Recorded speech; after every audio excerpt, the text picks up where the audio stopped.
Hi, it's Lori Youngdahl again with Oils for Rookies, and I'm here today to give you a little bit of a quick tip on using essential oils when you're doing your baking. A lot of you who know me know that I love to use the citrus oils from Young Living.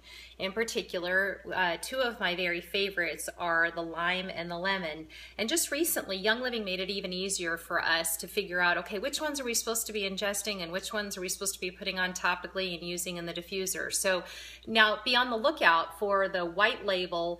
These are the ones that we can use as dietary supplements, and of course you can add them to your cooking, add them to your water.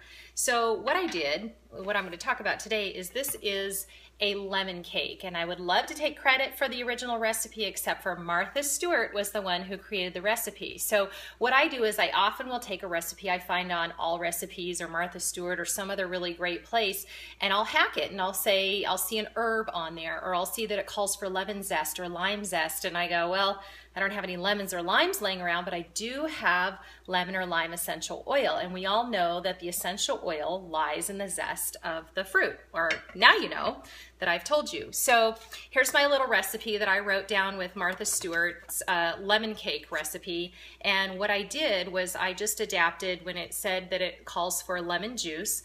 I figure, well, I really like my food to taste with that really extra zingy citrus flavor, so I added 5 drops of lemon, Young Living lemon, and 3 drops of lime. And when I did that, and I don't know if this makes a big difference or not, but I added that to the fats or the butter.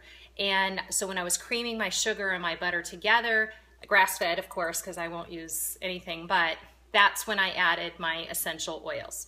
So then the other thing that I did to adapt the recipe is I'm getting away from using wheat. And for years we all thought, oh, well, it's got to be whole wheat. But now we're discovering that even whole wheat's been hybridized and people aren't processing that very well. And we're having all of these gluten sensitivities showing up.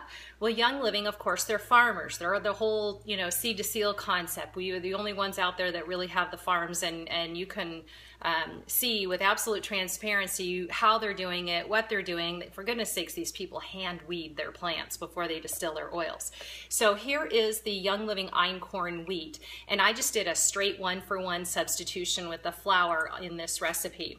Then when it came to the frosting for the cake, I just added a couple of drops of lemon and lime essential oil. Well, I should say a couple. It was actually, let me look on my recipe. It was 10 drops total. So like I said, this is a lemon cake. I want it to taste like a lemon cake. So it tastes really fantastic, and I don't have to add any weird chemicals in order to make it have this really great taste. And I can tell you that when I make my lemon bars, I use the einkorn flour and I use the Young Living essential oils. And if you buy the einkorn flour from Young Living, they send you this really great recipe booklet on all the different kinds of things that you can make with einkorn. And I will admit that the lemon bar recipe in the booklet says to use, I think, 1 drop of lemon oil, and I amplified that by maybe an additional 4 or 5 drops. So those are my tips. If you have any questions, please feel free to post them below.